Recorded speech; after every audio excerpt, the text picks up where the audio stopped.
Avec cette vidéo, vous allez chercher à améliorer la présentation du formulaire que vous avez réalisé précédemment. Pour cela, vous allez utiliser les outils de Visual Studio qui permettent rapidement et simplement de changer ou d'améliorer l'ergonomie ou la présentation de vos formulaires. Il existe d'autres techniques qui seront vues plus tard, notamment qui s'appuient sur le HTML5 et le CSS3. Alors vous allez chercher l'application que vous avez développée précédemment et pour l'ouvrir, une méthode que vous pouvez utiliser, c'est de prendre le fichier solution, le fichier qui termine par l'extension .cln et double-cliquer dessus. Lorsque vous ouvrez Visual Studio, si vous avez fermé toutes les fenêtres précédemment, ce qui arrive souvent lorsqu'on débute, ne vous inquiétez pas, si vous allez dans View, Start Page, donc page de démarrage, vous retrouvez déjà la page de démarrage avec les informations que vous savez, mais pour retrouver votre projet, eh bien, vous allez dans View, Solution Explorer, et là vous voyez bien apparaître votre projet au sein de votre solution. Et vous voyez bien les différents fichiers avec lesquels vous allez travailler. Donc vous avez déjà rajouté un formulaire, une page, donc vous faites un clic droit sur votre projet, vous faites Add, et là vous rajoutez une webform. Vous lui donnez un nom, je vais l'appeler Détail, donc le nom final sera détail.aspx. La page est bien créée, vous allez en mode design, et là vous allez mettre un titre, donc vous dites que c'est Détail, faites entrer. Vous pouvez déjà sélectionner le texte qui est ici pour pouvoir le mettre en forme. Alors, pour le mettre en forme, vous avez par défaut une barre qui s'affiche ici, qui est en fait la barre de formatage. Alors, pour des raisons de lisibilité, je vais simplement la glisser en dessous. Voilà, c'est cette barre, mais cette barre ne présente pas toutes les options. Donc, en allant sur la petite flèche qui est ici, vous pouvez demander d'afficher plus d'informations. Donc, ça permettra d'avoir plus de possibilités directement sur l'écran. Donc vous pouvez sélectionner le titre et vous pouvez très bien dire que c'est un titre de niveau 1, de la même façon que sous Word vous dites que vous avez des titres de niveau 1, 2, 3, etc. Donc vous sélectionnez et ça vous donne cet affichage. Maintenant vous allez expliquer que va contenir cette page. Donc pour cela on va passer par une liste. Vous souhaitez indiquer qu'il s'agit de la carrière, de la vie personnelle, de la biographie, etc. Donc vous mettez carrière. Donc pour présenter ça de manière un petit peu agréable, vous allez faire une liste grâce au bouton bullet. Donc vous allez changer la police. Prenez par exemple Verdana Geneva Tauma. Vous pouvez changer la taille aussi. Vous pouvez changer la couleur de la police.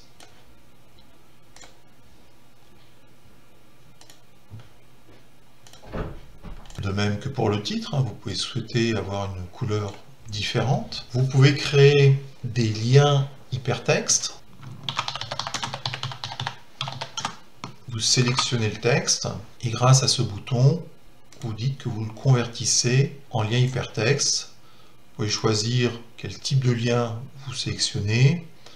Généralement, c'est HTTP, HTTPS, éventuellement MyToo, mais vous avez le choix. Et vous pouvez indiquer ici directement le lien si vous le connaissez, ou vous pouvez aller chercher une information qui se trouve dans votre projet. Donc ici, je copie directement le lien. Il existe une autre méthode pour créer des liens hypertextes, c'est d'utiliser en fait le contrôle hypertexte de la boîte à outils. Donc vous allez dans View, Toolbox. Pour l'instant, vous sélectionnez le contrôle hyperlink, double-cliquez pour le positionner. Pour afficher les propriétés, vous allez dans View, et tout en bas, vous ne le voyez pas, mais il y a Properties Windows. Vous retrouvez le texte hyperlien. Donc, par exemple, ici, on va dire que c'est une photo. Vous pouvez bien sûr renommer le nom de ce contrôle. Et vous indiquez vers quoi pointe ce lien hypertexte. Par exemple, ici, on pourrait imaginer qu'il y a une photo. Donc dans ce cas-là, je vais aller chercher une photo que je vais déposer directement au niveau de mon projet. Pour que les choses soient un petit peu propres, je vais quand même créer un dossier où je vais stocker mes photos. Donc je fais un clic droit dessus et je vais ajouter un nouveau dossier que je vais appeler photo. Et dans photo, je vais coller une photo. Voilà, je prends la photo et je la glisse tout simplement dans le dossier photo. Donc, la photo est bien présente ici. Et à ce moment-là, je peux faire un lien hypertexte sur cette photo.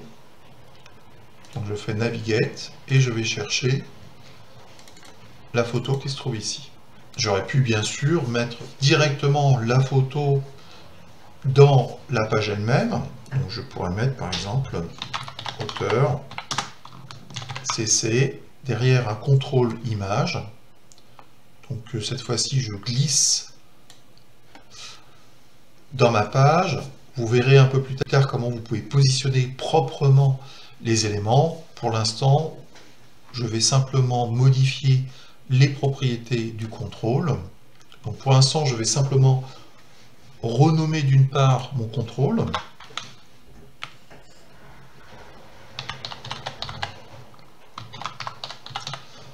Voilà, et je vais indiquer où se trouve la photo. Donc dans l'image URL qui se trouve sous apparence, je vais chercher la photo de l'auteur. Je peux agrandir un petit peu.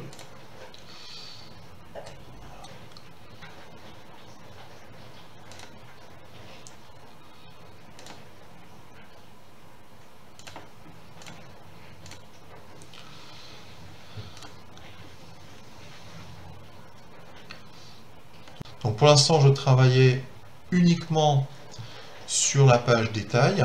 Donc pour l'instant, je travaille uniquement sur la page détail. Donc je retourne sur la page default en mode design.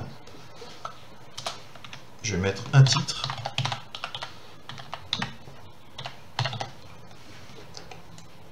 Un formatage. Changer les couleurs.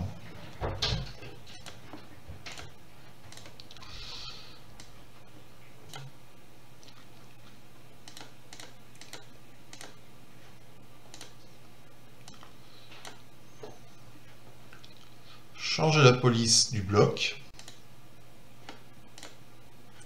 créer un lien hypertexte,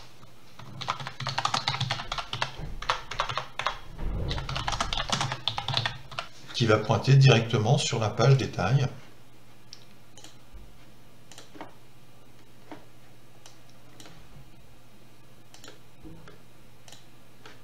Voilà, je vais changer là aussi la couleur.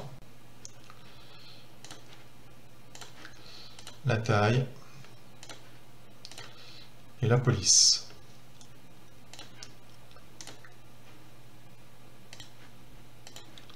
J'enregistre. Je teste.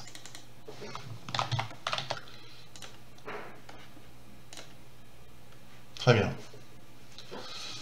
Donc c'est une première approche qui vous permet de découvrir quelques outils simples intégrés à Visual Studio qui vous permettent de formater ou de modifier l'affichage des caractères et des photos très rapidement, très simplement.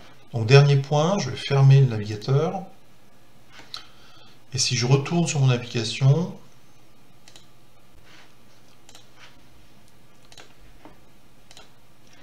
en cliquant sur Split, vous découvrez à la fois la présentation de votre formulaire et les styles qui ont été générés par Visual Studio. Donc, bien évidemment, lorsque vous aborderez les aspects HTML5 et CSS3, vous découvrirez des façons plus professionnelles pour modifier vos différentes pages.